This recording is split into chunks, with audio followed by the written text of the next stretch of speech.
हाँ जी, अस्सलाम वालेकुम। कैसे हैं आप सब? उम्मीद है आप सब खैरियत से होंगे। इस तरह है कि आज के हमारे टॉपिक का नाम है equilibrium constant and it's units. ये रिएक्शन पहले मैं आपको करवा चुका था और इसकी केसी की इक्वेशन भी हमने डिराइव कर ली थी।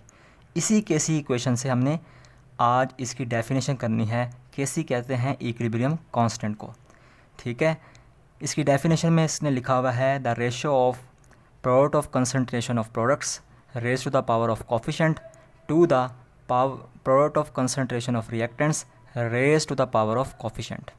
ठीक है, आपने काम क्या करना है, हमारे पास प्रोडक्ट है सी और डी, आपने इनकी कंसंट्रेशंस का प्रोडक्ट ले लेना है, मतलब हासिल ज़रब ले लेना है। ठीक है, फिर आपने क्या काम करना है, ये स्मॉल सी और स्मॉल डी किसको ज़ाहिर कर रहे हैं, कोफिशिएंट को ज़ाहिर कर रहे हैं, आपने इनको पावर की शक्ल दे देनी है। ठीक है, फिर आपने डिवीजन लगानी है, डिवीजन का साइन लगाना है। उसके बाद आपने लिखना है, देखें ए और बी यहाँ पे क्या है, रिएक्टेंट्स हैं। ठीक है, आपने क्या काम करना है, रिएक्टेंट्स की कंसंट्रेशन का प्रोडक्ट ले लेना है, रिएक्टेंट की कंसंट्रेशंस का हासिल ज़रब ले लेना है। यहाँ पर कोफिशिएंट स्मॉल ए और स्मॉल बी है, स्मॉल ए और स्मॉल बी को आपने पावर की शक्ल दे देनी है। जैसा कि मैंने ये देखें, मैंने स्मॉल ए को और स्मॉल बी को पावर की सूरत में लिख दिया। ठीक है, तो ये बन जाएगी केसी की डेफिनेशन। अब हमने केसी के यूनिट्स ड्राइव करने हैं। देखें, हमारे पास पहली इक्वेशन है कि हाइड्रोजन आयोडीन के साथ रिएक्शन कर रही है और हाइड्रोजन आयोडाइड बना रही है। ठीक है, इसके लिए हमने केसी का यूनिट ड्राइव करना है। देखें, केसी की सबसे पहले आप इक्वेशन लिखेंगे।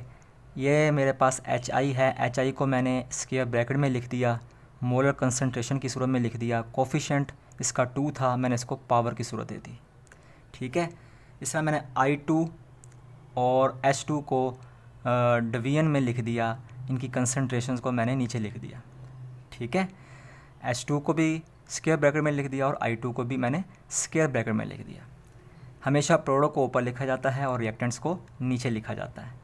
मैंने आपको बताया था कि ब्रैकेट का, स्क्वायर ब्रैकेट का जो यूनिट होता है, मोलर कंसंट्रेशन का जो यूनिट होता है, वो क्या होता है, मोल पर डेसीमीटर क्यूब। तो जहाँ जहाँ ब्रैकेट होगी, जहाँ जहाँ स्क्वायर ब्रैकेट होगी, वहाँ पे आपने क्या लिख देना है, मोल पर डेसीमीटर क्यूब। तो मैंने लिख दिया मोल पर डेसीमीटर क्यूब, इसके साथ स्क्वायर था तो मैंने स्क्वायर लिख दिया।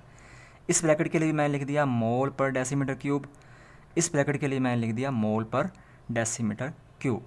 ठीक है, ये दोनों देखो एक जैसे हैं, आपस में मल्टीप्लाई खाकर क्या हो जाएंगे, स्क्वायर हो जाएंगे। ऊपर और नीचे आप देखें एक जैसी हमारे पास यूनिट्स आपको नज़र आ रहे होंगे और दोनों पर स्क्वायर नज़र आ रहा है, दोनों क्या हो जाएंगे, आपस में कट जाएंगे। ठीक है, तो हमारे पास कोई यूनिट नहीं आएगा। इसका मतलब अगर रिएक्टेंट के मोल भी 2 हों और प्रोडक्ट के मोल भी 2 हों, देखें हाइड्रोजन का यहाँ पे कोई कोफिशिएंट नहीं है, तो इसका मतलब एक तो है। ठीक है ना, और आयोडीन का भी यहाँ पे आपको कोई कोफिशिएंट नज़र नहीं आ रहा होगा, लेकिन एक मोल आपको आयोडीन का यहाँ नज़र आ रहा है और हाइड्रोजन का जो है आपको एक मोल यहाँ नज़र आ रहा है।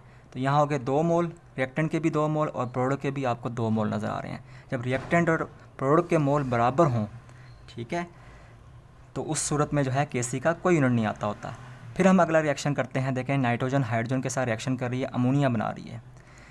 ठीक है, इसमें आपने यही काम करना है कि प्रोडक्ट को की कंसंट्रेशन को ऊपर लिख देना है और रिएक्टेंट की कंसंट्रेशन को नीचे लिख देना है।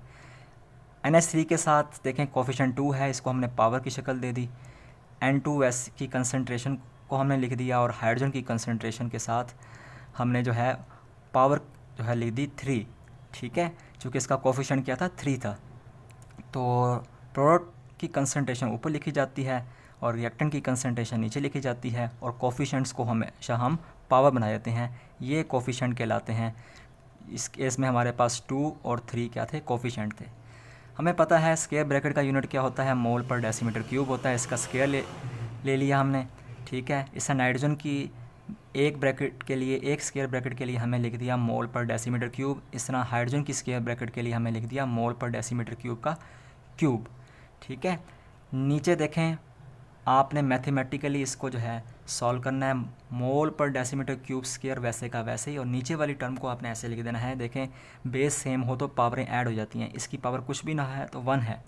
ठीक है, 1 और 3 कितना हो जाता है, 4 हो जाता है। तो ऊपर आ गया मोल पर डेसीमीटर क्यूब का स्क्वायर और नीचे आ गया मोल पर डेसीमीटर क्यूब की पावर 4। ठीक है, ऊपर वाली वैल्यू को हमें नीचे वाली वैल्यू से काटा तो हमारे पास क्या बचा, 1 मोल पर डेसीमीटर क्यूब का स्क्वायर।